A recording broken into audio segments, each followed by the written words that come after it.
Good evening, everyone. I'm Jerry DeMuro. I'm the Assistant Director of Capital Improvement for the City of El Paso. Tonight, we're here to talk about the Eastside Regional Command Center and Municipal Services Complex Master Plan. The Eastside Regional Command Center is a new regional command for the police department. It'll be located on a municipal campus, which will include a municipal bond office plus a fire station to be designed in the future. You will be provided an opportunity to ask questions by using the Q&A function at the bottom portion of your screen. However, we do ask that those questions be limited to discussing this facility, the Eastside Regional Command Center.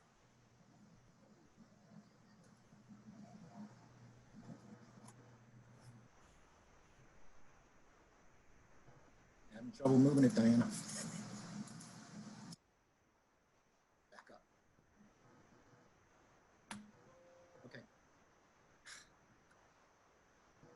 Sorry for the technical difficulties. Okay. The Eastside Regional Command Center, Diana, I'm going to relinquish control. So can you take control and move the slides? Yes. Thank you. The Eastside Regional Command Center is being developed to respond to the growing population in the Eastside region. As you know, the population change over the years has been quite dramatic, with about over a 13% increase in population over the last 10 years. It is also in keeping with the police department's commitment to community policing, putting the police officers in the areas where they serve. The location will be at Tim Foster Street and Pebble Hills Boulevard. It is Council District 5. It is new construction on a parcel that is currently owned by the city. Our estimated budget is $38.6 million. And it will come with an increase in operations and maintenance costs for the police department of $9.2 million. We hope to complete the design by the fall of 2021. However, due to the funding limitations associated with the COVID-19 outbreak, we are not certain of the schedule for construction. We hope, however, to begin construction in either 2022 or 2023 with an approximate 18-month duration. I want to go ahead and introduce our team. Oh, I think you've got some site slides there. Diana, move, next one. I want to introduce our team. Representing the police department is Assistant Chief Silva. Representing the municipal court is Lilia Worrell. As I said, I'm Jerry DeMuro with Capital Improvement, and our project manager is Diana Espinosa, also with the Capital Improvement Department. Next. We have hired a group of local architects who are supported by subject matter experts, and we're very, very pleased to have one of the nation's most renowned designer of public safety facilities in Jim McLaren from the McLaren Laurie Group. He provides great insights into what is needed in public safety facilities. Those insights many of us are not necessarily familiar with. Next slide, please. Next slide, there we go. As I said, the project location is at Pebble Hills and Tim Foster. You see it highlighted there in the orange box. It is adjacent to residential construction and very close to some of the local schools. Next. I'm going to turn it over to Chief Silva, who is going to talk about the functions that will be operating out of the Eastside Regional Command Center. Chief? Hello, everyone. Thank you for attending first in the series of our online informational seminars in reference to our bond construction project. Again, my name is Chief Zena Silva, and I'm one of 4 assistant chiefs. I have been serving the city of El Paso very proudly for the last 25 years. I'm currently assigned to the strategic planning section, and right now I'm also assigned as the police liaison for this bond construction project. Next slide, please. So this is where we are today, but really this is where we've been for quite some time. These are 3 of the 5 regional commands that we are currently working out of.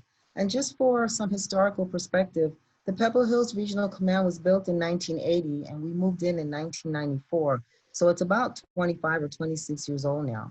The Mission Valley Regional Command was built around 1998 and the Westside Command was built in 1991. So as you can see, this gives you an idea of our aging facilities and our need to acquire, develop, and move into a space that affords an opportunity not only for growth and expansion, but for us to also be in the center of the city and this community that we're going to be serving. Next slide, please. So what are some of the police functions? Well, we began to decentralize back in the 90s when we started the regional command concept, and it was all developed around the community policing philosophy. The idea was to work closer with the community and to provide more convenient services and to ultimately engage in proactive policing. Some services that we provide are community policing, which is a central point where police officers work directly with the community to address and resolve community problems. We currently have neighborhood watch programs where neighbors get together and agree to be responsive in reporting crime or other issues in the neighborhood. We are also working on our social media interactive platforms, such as the Neighborhood Alert app. It's an opportunity for you to report crime online.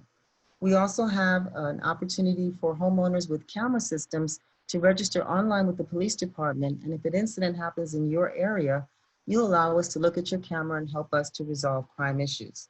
We also have the Explorer program, which is an event for youth between the ages of 14 to 21 to participate and learn about law enforcement if they're interested in joining as a career. In addition, each community will also have some more events hosted by their regional commander. So as you can see, community policing is an integral part of each regional command facility. We also have volunteer programs within each regional command. One new program that we're currently working on is the VIP program. It's called Volunteers in Patrol. It's an opportunity for you to participate with us by driving around in a marked police unit and deterring, detecting, and reporting crime. We also have the victim services section, which helps domestic violence victims recover from acts of violence against them. We have our report taking section where you can report either with an officer, online, and also receive copies of either your traffic accident reports or your crime reports. The bond office, I will let Ms. Lily Worrell talk about a little bit later. Our number one, of course, service is answering 911 reports for service, either non-emergency calls or emergency calls. We also have a separate criminal investigation section that will handle almost every single criminal activity from felonies to misdemeanors, but we don't handle crimes against persons or homicides, or we don't also handle crimes against children. We also have a separate juvenile investigation section, and juveniles are between the ages of 10 and 17. We also have special operations, which handles large events like parades, marathons, and other traffic-related issues. What we'd also like to have in our new facility is a place for continuing education. Right now, most of our education occurs at the police academy, which dates way back to the 1950s. So that's another aging facility, and it's very small and it's very crowded. So if we're able to teach our officers within their facilities that are close to the area they work in, it would be much more beneficial for us, and it would also save us time and money.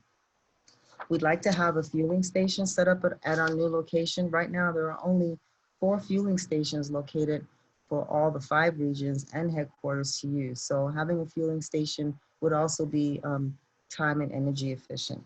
And if possible, we'd like to look at having a helipad. If you don't know, we do have our own helicopter that flies very, very frequently, and it helps us when we're engaged in pursuits or when we're looking for lost hikers up in the mountains.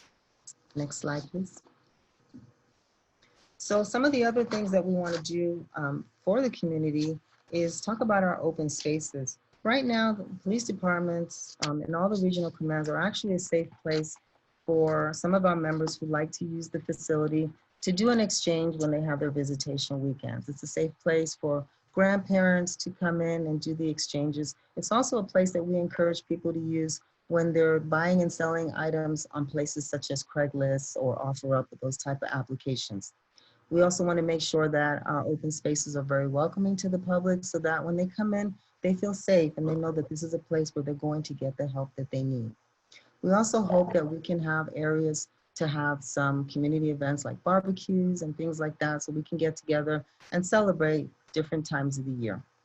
We're also looking to have family waiting areas so that when parents come with their children and they need to speak to an officer or detective, there is an area assigned for them so that they can play quietly and be patient while we're providing our services. Next slide.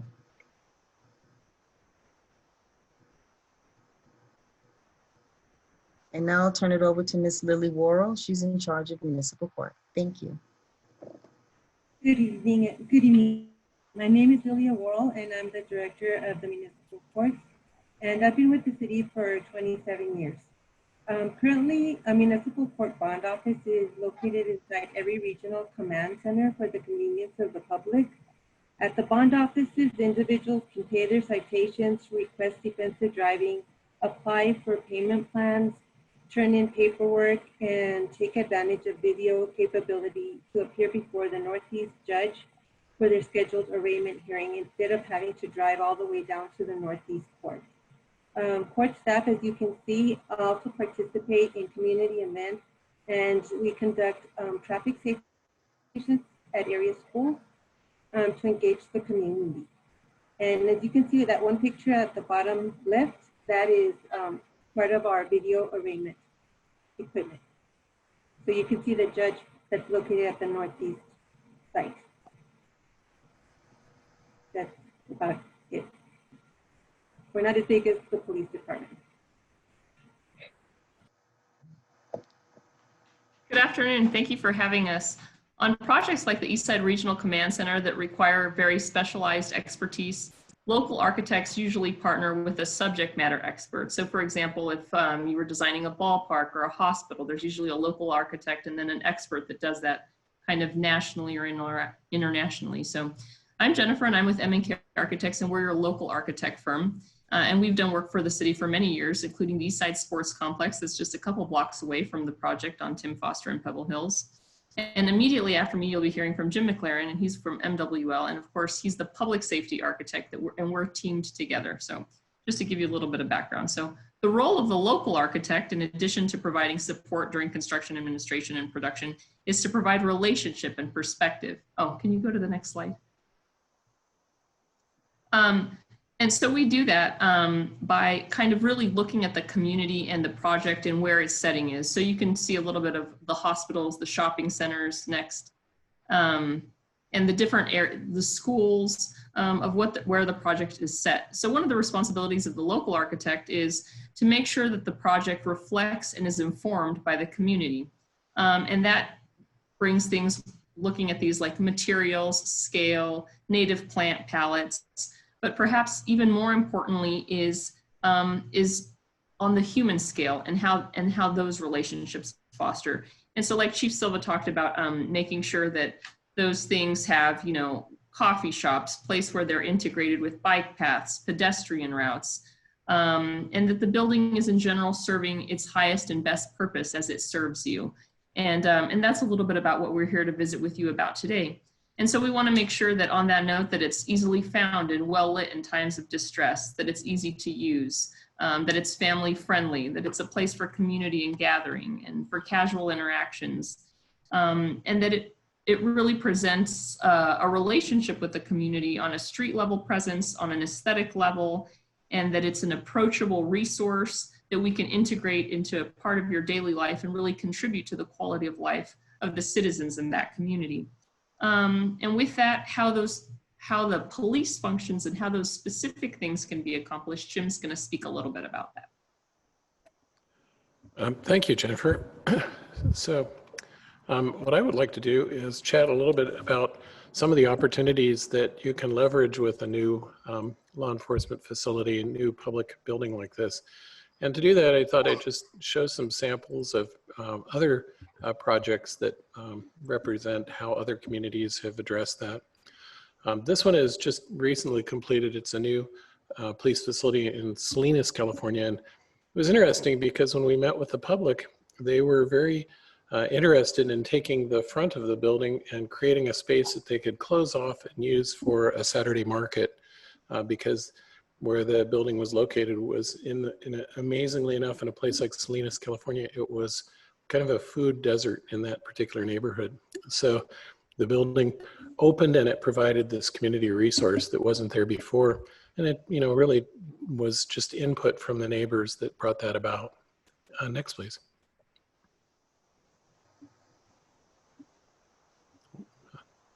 There we go.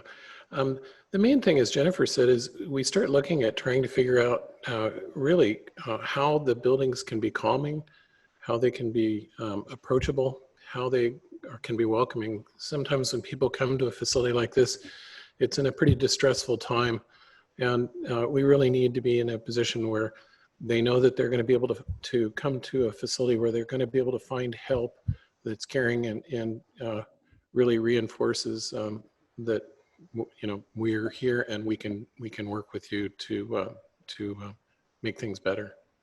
This one was one actually in Murrieta, California.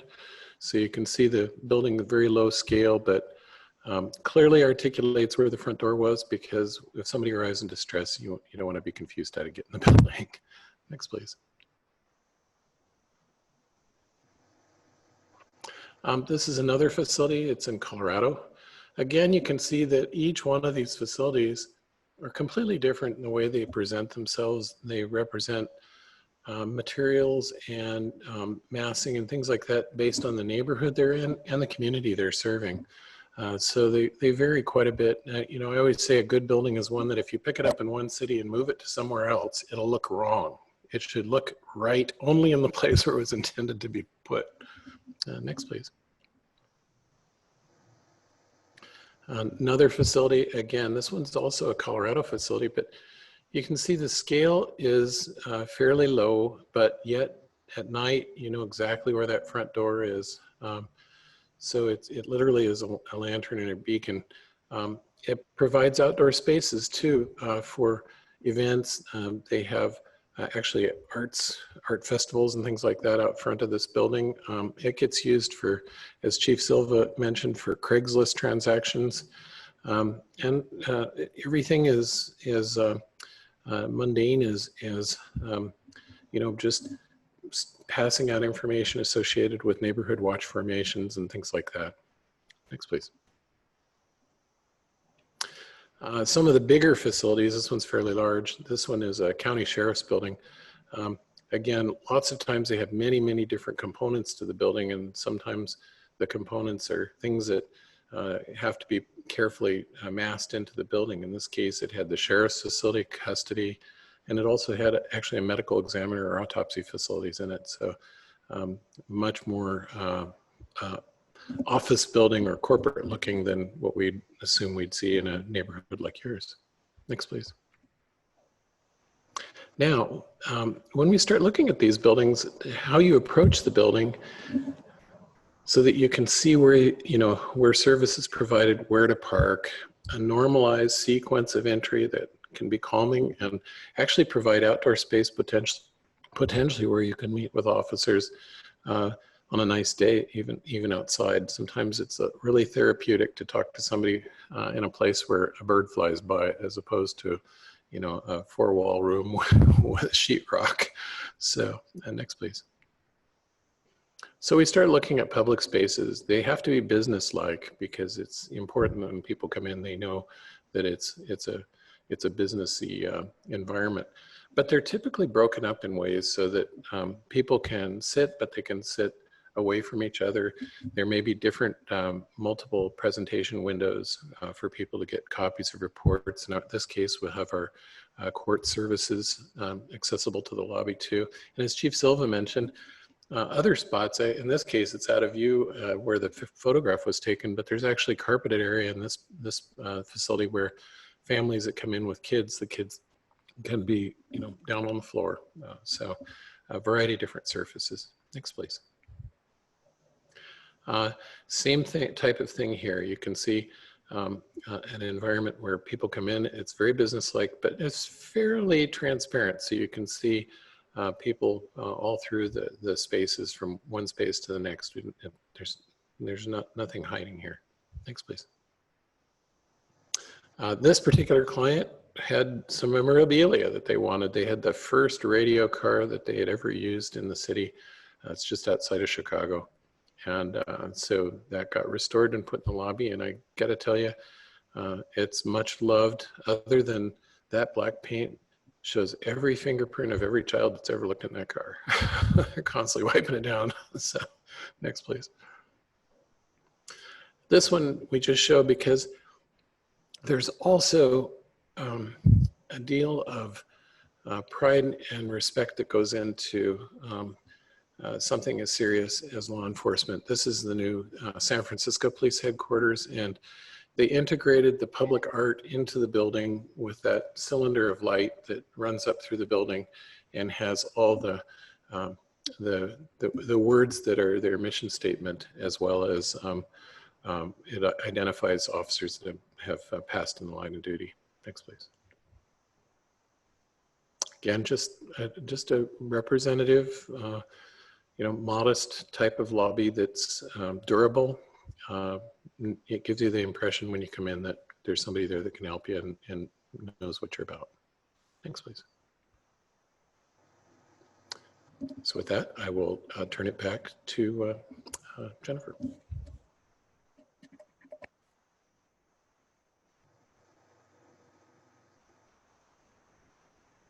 You're muted. You may be wondering about next steps. So some of the things that are coming next is our team will go back. We're working on the programming. We're meeting individually, internally to talk about the types and the nature of spaces that are needed, to analyze some of the site preliminary code reviews, things like that. And so we'll be coming back with a presentational nature of a meeting later on this fall to show you our progress.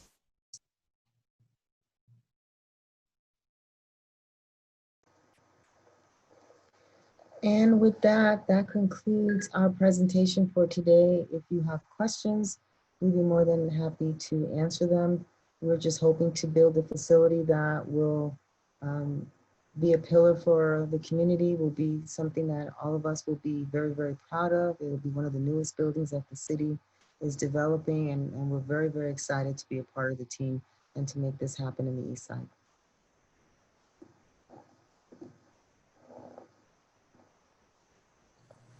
Good evening, everybody. This is Diana Espinosa speaking. So there is a Q&A section where you can input any questions you may have from the presentation and regarding this building. At this moment, I don't see any questions, and I guess we'll leave it open. If we don't get any questions in a few minutes, then I guess we'll call it up. That's it. Presentation.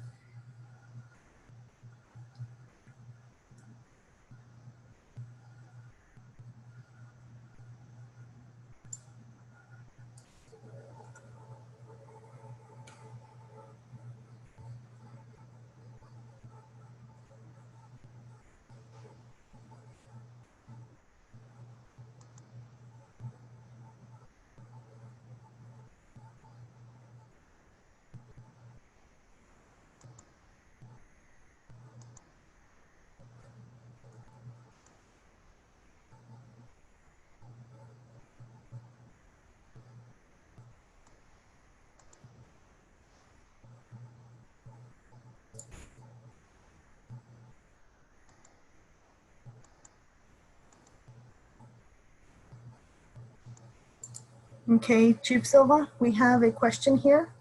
Are they planning to acquire a second helicopter or same, but have a landing place at the new police station? No, at this time, we're not going to purchase a second helicopter. We have our own police helicopter, and we also partner with Border Patrol, who has a helicopter. So that's our second one that we use, but we will not be purchasing a second one at this time. But we do intend to land it at the Eastside Command if we're able to build a helipad. Thank you, Chief Silva.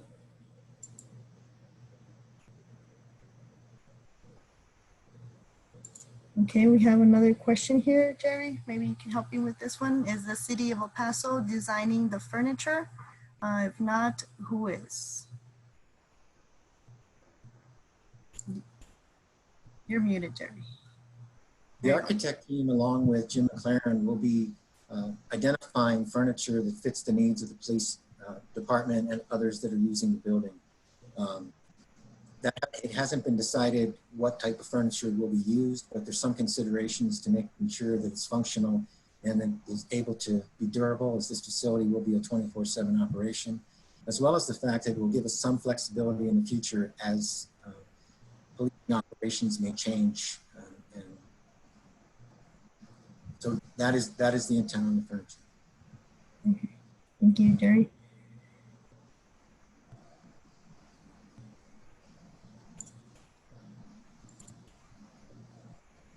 Okay, we have another question here. Is there an anticipated date for breaking ground? As I indicated in the introduction, we're in the design stages and we're in the early design stages. We hope to have the design completed by the fall of 2021. However, as you know, the city's finances have been significantly impacted by the COVID-19 epidemic. Therefore, we will base our groundbreaking decision on the adequacy of financing to be able to begin construction. We hope to begin sometime in 2022 or 2023. Thank you, Jerry.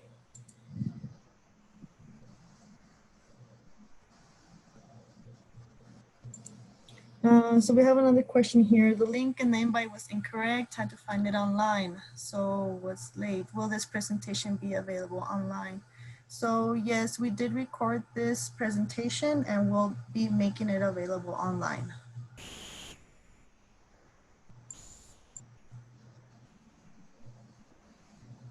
We have another question here, Ms. Worrell. See if you can help answer this one.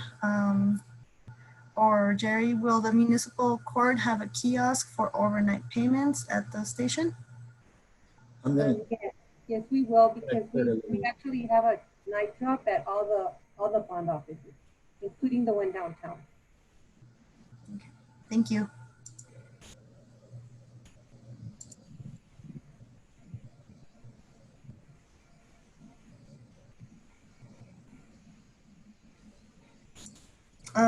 Regarding the question if where it's going to be available, where this presentation is going to be available, it will be available in the city website, if I'm not mistaken.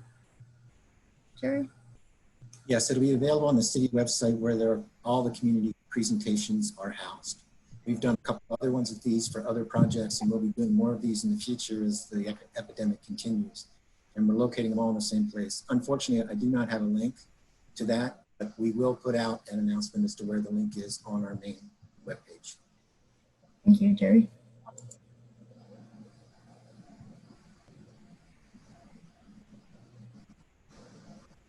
Okay, and here we have one last question. Will the furniture be sent out for bid or will it be purchased through the EP marketplace? The project will be being constructed as a turnkey project. That is, the contractor will provide the furnishings and equipment as well as provide the construction. So it will not be bid through the EP marketplace. Thank you, Jerry. And here we have another question. Will there be additional presentations after today regarding the progress of the design? Representative Rivera, yes, there will indeed be additional presentations as we move along in the progress. We anticipate being able to come back this fall to actually lay out the site plan as to where the building will be, how it's situated, the roadway network, as well as the proposed location for the future fire station.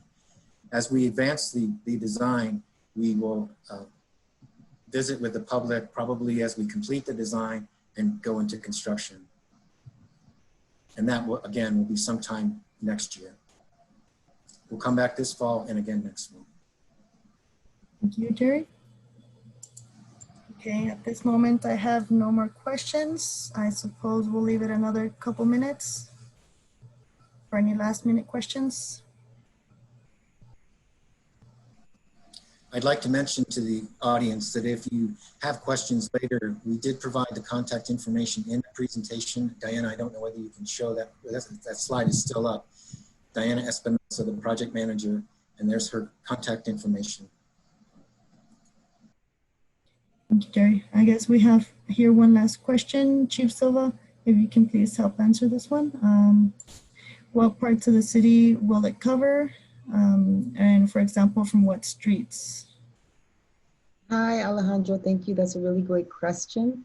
As of right now, we have not done any redistricting to make a determination of how we're going to divide what we currently have as 5 regional commands into 6.